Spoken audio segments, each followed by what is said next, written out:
السلام علیکم listeners and readers, میں یوٹیوب چینل بور رومانٹک ناول میں آپ کے لیے لے کر آئی ہوں تکمیل عشق ناول۔ ریونج بیس، فورس بیس نکاح، ایکسٹریم بیس لو، آرمی بیس نکاح اور بہت ہی ایکسائٹیڈ ناول ہے۔ لسنرز اپنے کمنٹس اور لائک اظہار ضرور کیجیے، اور آج کے ایپیسوڈ بہت ہی ایکسائٹیڈ ہونے جا رہی ہے اور ہارٹ ٹچنگ بھی ہونے جا رہی ہے، تو ویڈیو کو اینڈ تک ضرور دیکھیے گا اور اپنے کمنٹس اور لائک ضرور دیجیے گا۔ تو چلتے ہیں آج کی ایپیسوڈ کی جانب۔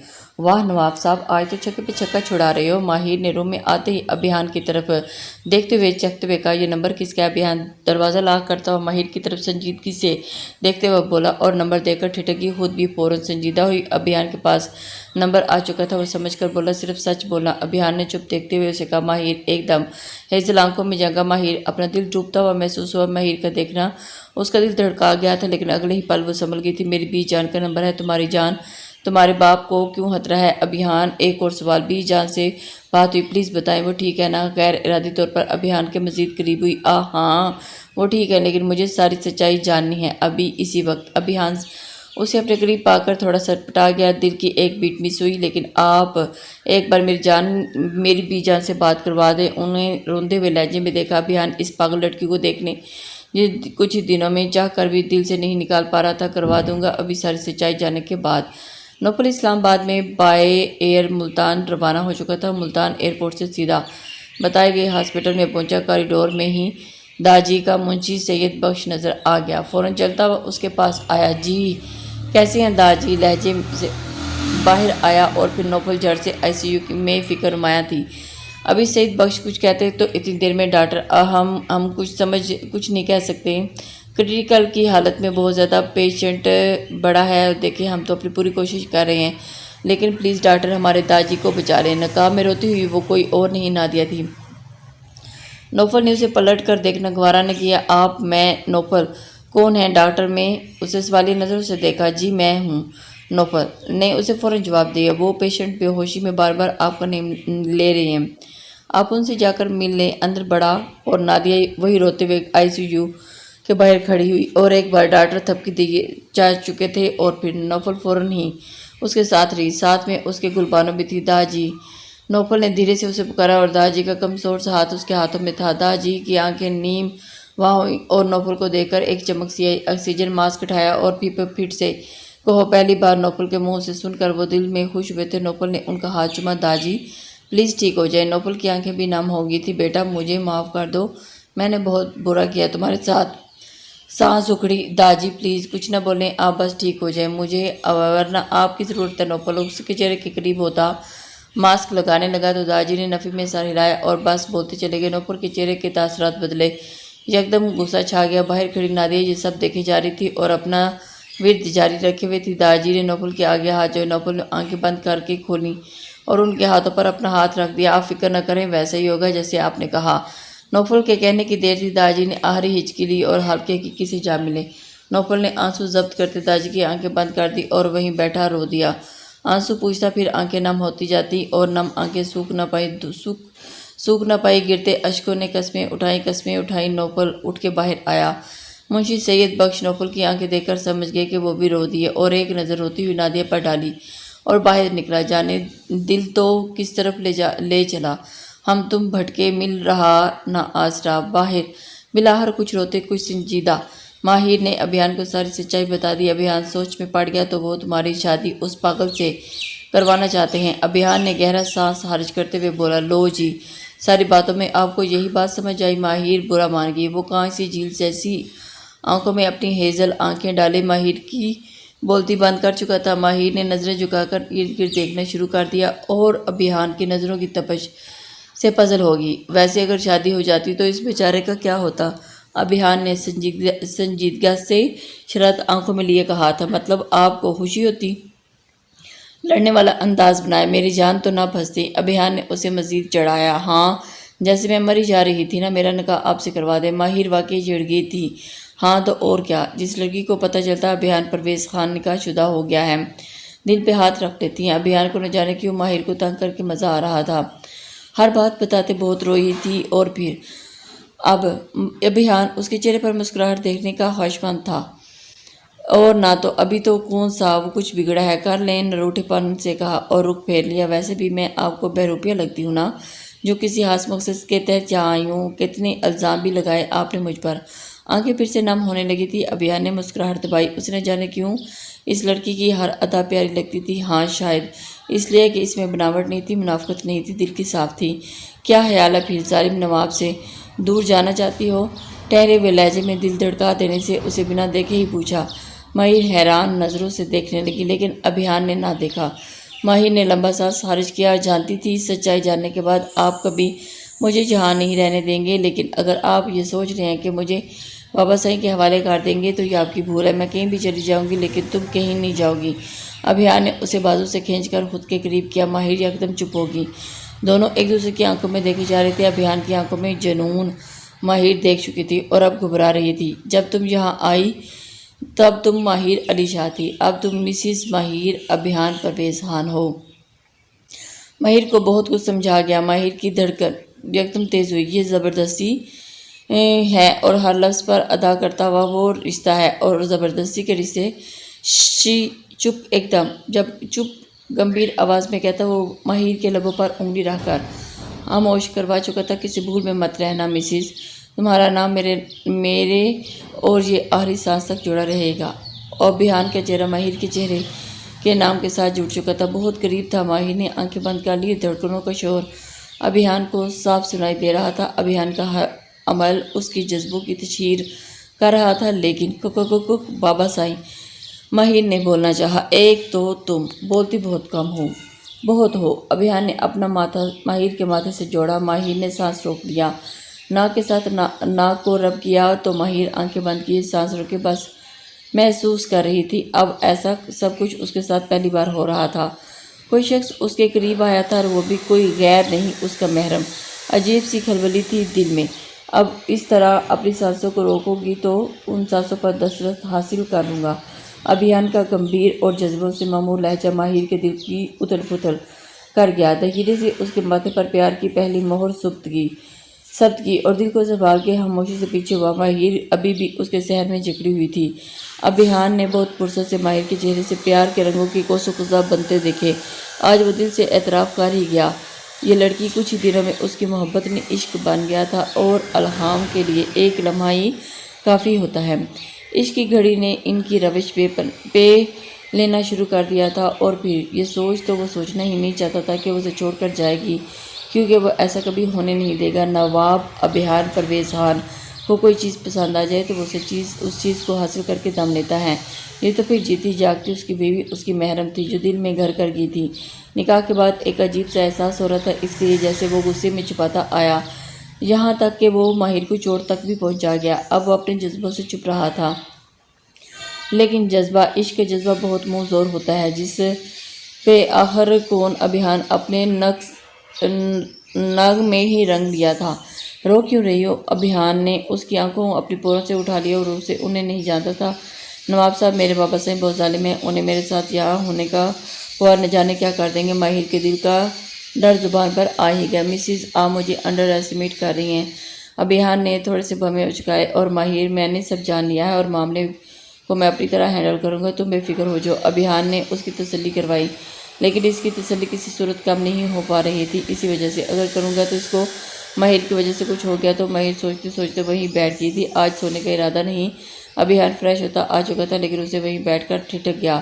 ماہر بھی چونکہ وہ جو فریش ہوتا تھا اس کے سامنے کھڑا ہوا بال خشک کر رہا تھا۔ ماہر نے اسے بہت غور سے دیکھا اور اس کی شخصیت بہت اثر تھا۔ وہ مردانہ وجاہت کا شاہکار تھا، اور ماہر کے دل کی رفتار پھر سے بڑی تھی۔ کیوں تاڑیو، آپ کا وہم ہے، اور آپ کے پاس آ جاتا ہوں، جی بھر کے دیکھ لینا۔ او آئیے نہ دیکھیے، میں انہیں مانی ہیج سے کہتے ہوئے اچھا خاصا چھڑ گیا تھا۔ گڑبڑا کر اس نے نظریں پھیر لی اور اپنے ہی احساسات سے بری طرح گھبرا رہی تھی۔ دوسری طرف ابھیان کی ایک کرین سے اسے پزل کر رہی تھی، اور وہ مسلسل اسے ٹک ٹک کی باندھے دیکھ رہا تھا۔ وہ وہاں پہ اسے گھبرا کر اٹھ گئی تھی۔ وہ انہیں نہیں بھولتا تو اس کے ایک بولتی تھی ماہر دا گریٹ، وہ سب کو ہی تکنی کا ناچ نچانے والی شوق اور چنچل لڑکی تھی، آج محبت کی زبان سے ڈرنے لگی۔ رات 1 بجے وہ چھے چھلاوے یونیورسٹی کے اندر داخل ہوئے۔